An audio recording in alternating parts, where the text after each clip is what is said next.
Sasa tukija sehemu ya pili tunamuona Maliki anamwambia baba yake kwamba da jamaa tayari ameshanasa bwana. Mzee akafurahi sana, anasema kwa hiyo hapo jambo letu limeshakamilika. Kwa hapo tunachukua eneo alafu tunakula na hela. Siku zote wajinga ndo waliwao bwana. Kumbe walikuwa ni ndugu zake ambao ndo wamemchoma mwanangu. Sasa siku inayofuata tunaona kibajaji kimoja kilirudi mtaani kwao. Wakashuka jamaa na kumshusha mke wa mshikaji akiwa hoi bin taabani. Wakamtelekeza mtaani na kisha wakaondoka. Baadaye jirani zake wakaja na kumkuta katika hali mbaya sana. Ikabidi wamuinue na kuanza kuchukua maelezo. Lakini baada ya muda maskini Beauty alikata roho. Ikawa ni pigo sana kwa familia ya Msela. Sasa baada ya mwaka kupita mshikaji alikuja kupata msamaha wa rais na ikabidi aachiwe huru. Afande akamwambia brother, mimi ninavyoona wewe hauna hatia. Kuacha kufanya wewe nenda mtaani lakini chunga sana usije ukasababisha matatizo. Jamaa akasema poa kisha akaingia zake mtaani. Sasa baada ya muda kupita huku mtaani tunamuona shemeji yake na Zion akiwa amekuja kumuulizia sister wake na akawa na walaumu kwa nini hajampa taarifa zozote kwa muda mrefu. Jirani wakamshangaa na kumwambia kwamba ni yeye ndo muda mwingi alikuwa aonekana. Na baadaye wakampa taarifa za kusikitisha kwamba siku moja alimkuta dada yake akiwa amelazwa mtaani na hakuchukua muda mrefu alipoteza maisha. Jamaa alishangaa sana, akauliza ni nani ambaye aliweza kumfanyia hivyo vitendo. Akaambiwa ni Zion. Hii mshikaji akashangaa, sasa hiyo inawezekanaje? Na akamwambia kwamba siku moja walioaga ili aende kumtilia mshikaji saini aweze kusafiri. Lakini baadaye alimkuta amelazwa mtaani huku akiwa hajielewi. Na alivyoenda kupimwa alikuta hana figo na bandama.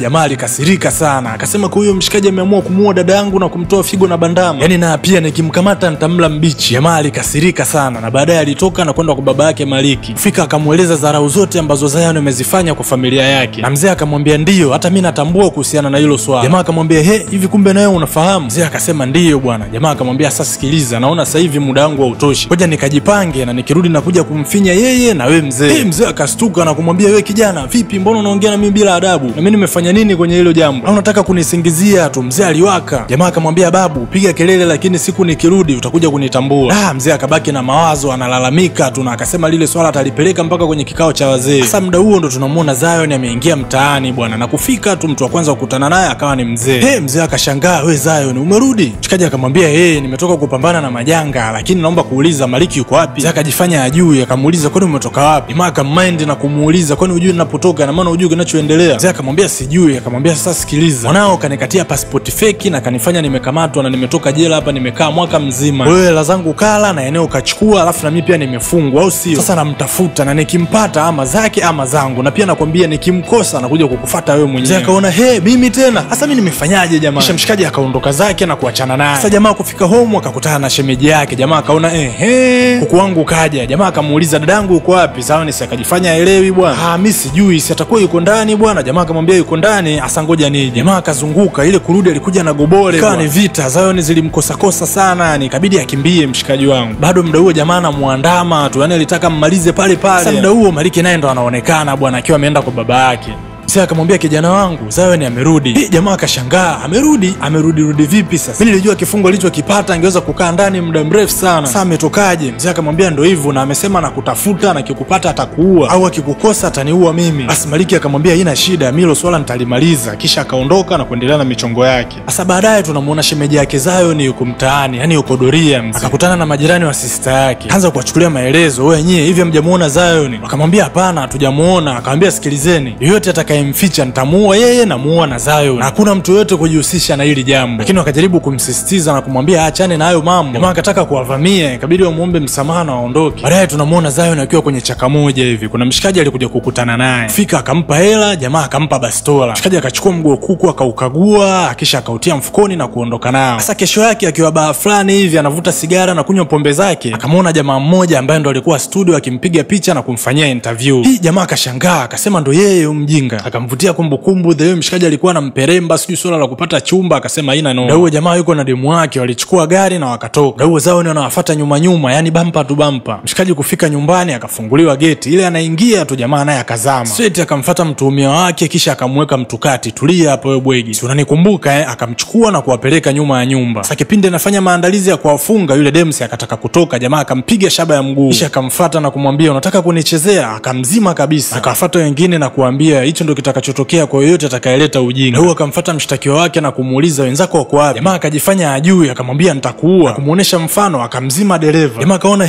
mbona kama hii ni kweli. Jamaa alimchezeshea kipigo kisha akamfunga kwenye nguzo na kumwambia apigie wenzie. Kisha jamaa akamshikia simu na kumwambia aongee nao. Inabidi jamaa ambie wenzie kwamba kuna issue, inabidi waje waongee. Na huo tunamuona Maliki huko na afande akianza kutoa taarifa za mshikaji. Akamwambia kuna jamaa ameachiwa kutoka gerezani, lakini amefika tu mtaa anaanza kutishia watu maisha. Kwa tunaomba mumkamate kabla mambo hayajakuwa mabaya, kwa sababu ana kisasi na kila mtu. Afande akamwambia sawa, tutalifanyia kazi. Sasa baadaye tunamuona Zion akimkamata ndege wake wa pili. Muda huu alikuja yule mshikaji wa ofisini na dada wa mapokezi. Mshikaji akawachukua na kwenda kuwafunga wote kwenye nguzo. Na baadaye akaanza kuwachukulia maelezo.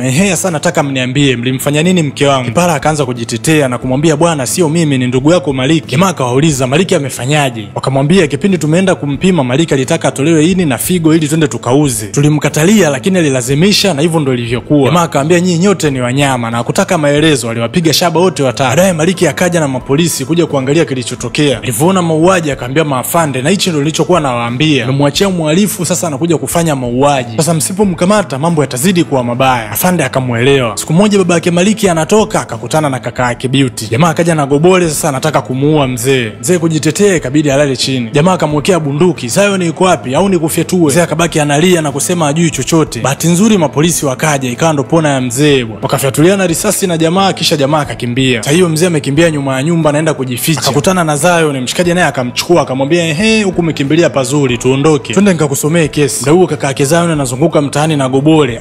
Muda so mrefu mapolisi wakamweka kati. Baadaye Maliki anaingia mtaani akakutana na Zion akawekwa mtu kati. Jamaa akamchukua twende nikakusomee kesi kichakani. Fika akampeleka mpaka kwa baba yake. Mzee analia, hapana mwache mwanangu niue mimi tu. Jamaa akamwambia hapana, nyinyi nyote ni wahalifu na kila mmoja anatakiwa alipe kwa nafasi yake. Kisha akawafunga. Sasa Maliki akaanza kujitetea na kumwambia bwana ni mzee ndo aliniforce kufanya hivyo vitu. Muda huo mzee anakubali. Zion akaona sio kesi akamzima yule faza. Maliki alipiga kelele sana lakini haikusaidia, naye akanyoshewa chuma. Akaambiwa wewe na kuacha utoe ushahidi ila ukishindwa na kuua. Polisi walipofika jamaa akaanza kutoa ushahidi wa uongo na kusema jamaa anaua watu bila sababu. Haikuchukua muda mrefu alipigwa shaba ya mbali. Hatukujua ni nani alimuua lakini mshikaji ndo hivi. Safari yake iliishia hivyo. Ikabidi polisi waendelee na uchunguzi na baadaye wakamkuta Zion akiwa amejisalimisha. Wakamkomande kuweka silaha chini kwa sababu jamaa alikuwa ameshika bastola. Wakamchukua na kuondoka naye na mshikaji akiwa njiani akawa anasema ni bora uwe gerezani lakini uwe huru kuliko uwe huru lakini umefungwa. Na mwisho tunamwona yule mzee ambaye alikuwa kama bosi akiwa anakimbilia kwenye jumba lisilojulikana. Lakini kumbe polisi walikuwa wameshajua location yake. Afande akamwambia sikia, hakuna uhalifu unaweza kuufanya alafu upite bure. Wakamchukua na kumsomea maelezo. Wakamwambia unashtakiwa kwa kesi ya mauaji na vitu kama hivyo. Mzee akachukuliwa na kwenda kula namba nyingi sana na huu ndo mwisho wa dhambi isiyosameheka. Ulikuwa na Ochu Media on 1 and 2. Usisahau kusubscribe, kulike na kucomment. Bye bye.